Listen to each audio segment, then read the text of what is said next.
Oi pessoal, meu nome é Flávia Santos, licenciada em Química e amante de histórias.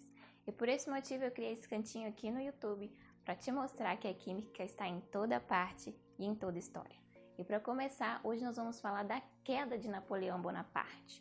Onde, quando, como e por que você vê aqui no Que Ativo de hoje.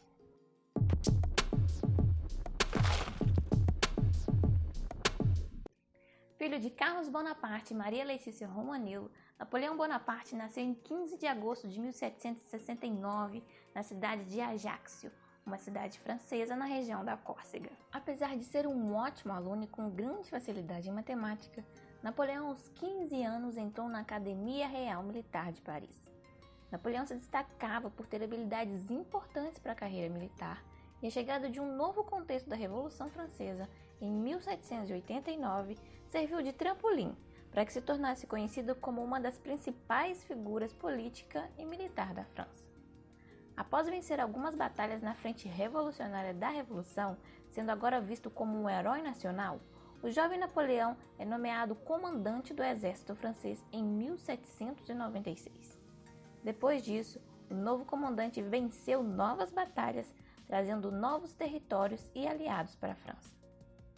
Em 1799, a França estava em crise, com a economia arrasada e o governo chamado Diretório tido como corrupto. Após voltar da Batalha do Egito, Napoleão foi visto como uma esperança diante dessa situação. Ele então se ajuntou a aliados políticos e articulou um golpe de Estado, tornando-se o primeiro cônsul. Nessa época, Napoleão criou o Banco da França, a moeda franco, reatou as relações com a igreja, entregou o sistema educacional francês em suas mãos. E, além disso, criou o Código Civil Napoleônico. Diante de seus feitos, em 1802, Napoleão se tornou o cônsul vitalício da França e 2 anos depois, Napoleão I, o rei dos franceses. E digamos que nesse momento o ego do novo imperador estava um pouquinho elevado. Isso porque ele mesmo se autocoroou imperador durante a cerimônia, quebrando um protocolo de séculos. Segundo a tradição, o chefe da igreja coroava os governantes. Por isso, o gesto de Bonaparte demonstrou que nem mesmo a religião estava acima do seu poder imperial. E foi durante o Império que Napoleão deu impulso à sua política de expansão territorial, invadindo, dominando e anexando países à França. Em 1806, ele decreta o bloqueio continental, impedindo os outros países de comercializarem com a Inglaterra, e assim enfraquecendo-a economicamente e forçando a rendição. O país que ignorasse esse bloqueio seria invadido pela França. E é exatamente por isso que a família real portuguesa chega ao Brasil. Eles estavam fugindo das ameaças de Napoleão. O reinado de Napoleão começa a apresentar desgaste quando ele perde a batalha para a Rússia. E isso tudo acontece quando a Rússia ignora o bloqueio continental em 1812. Isso porque, para invadir a França, Napoleão imobilizou mais de 1.500 canhões e mais de 500 mil homens do exército francês, algo gigantesco. Só para você ter noção, isso é aproximadamente 7 estádios do Maracanã lotados. Mas para tudo. Napoleão, com um exército gigantesco desse, vencedor de tantas batalhas, poderia muito bem ter vencido essa batalha, não, Flávia? Elementar, meu caro pupilo. Mas o que Napoleão não contava é com as astúcias do exército russo.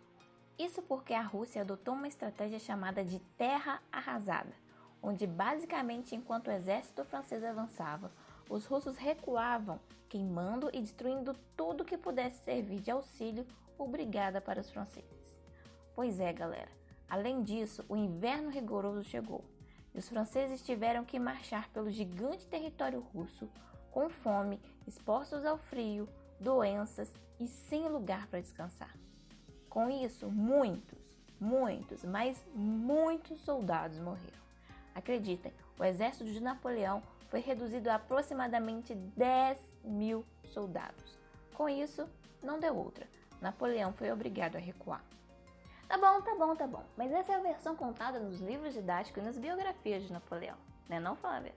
Exatamente, mas o que você não sabe são as teorias por trás dessa história, e uma delas são os famosos botões de Napoleão.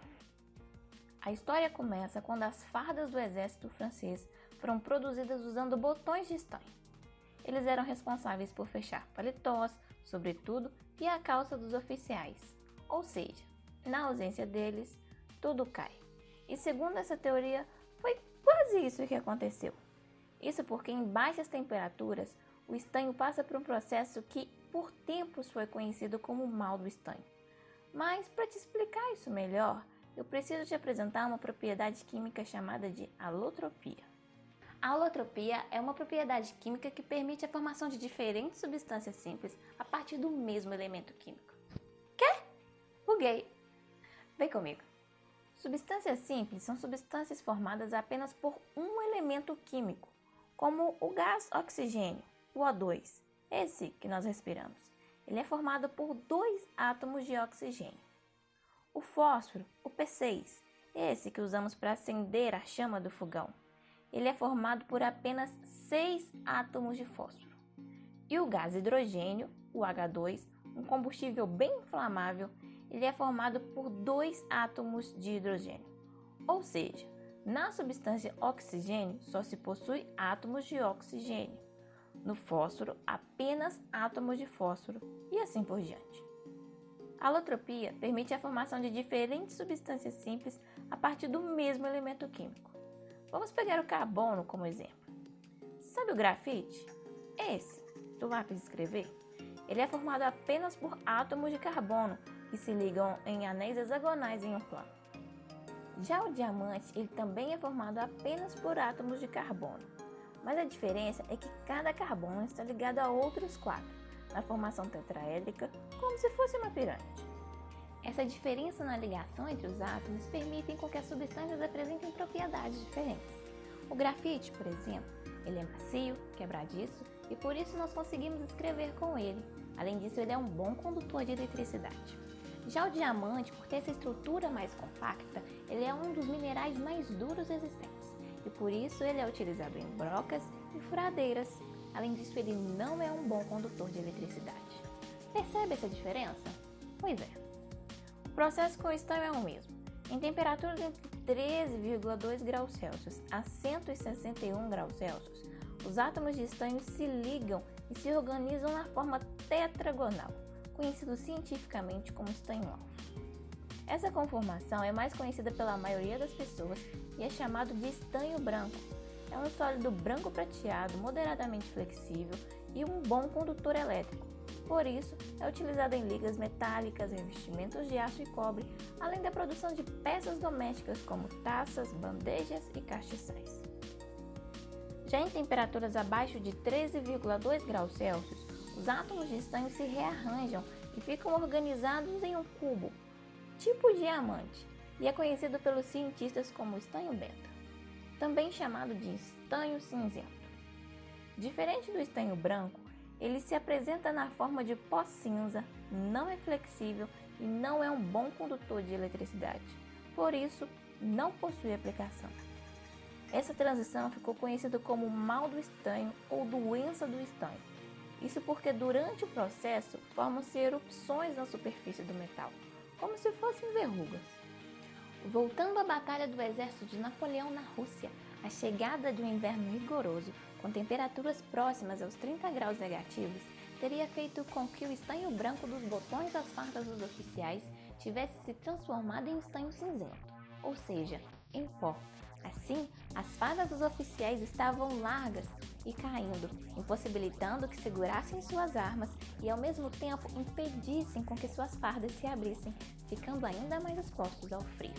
E uma constatação: na segunda metade do século XIX, o pesquisador Erdmann observou que os botões das fardas dos militares se deterioraram depois de ficarem um tempo em um depósito durante o inverno rigoroso.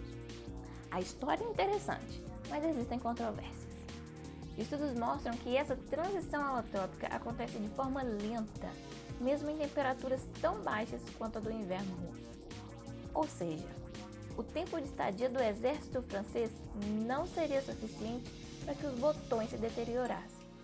Além disso, o mal do estanho já era conhecido há séculos na Europa. Então, como é que Napoleão permitiu que os uniformes fossem feitos de botões de estanho? De qualquer forma, uma descoberta arqueológica de uma cova coletiva na Lituânia em 2002 confirma que os botões das fardas dos oficiais de Napoleão eram feitos com uma liga de estanho e cobre. Apesar da ciência nos mostrar que essa história é inviável, eu só sei que ela é hilária. É isso aí, pessoal, o QueAtivo de hoje vai ficando por aqui. Não se esqueça de curtir o vídeo, se inscrever no canal e compartilhar para geral. Eu vou ficando por aqui, muito obrigada, beijo e fui!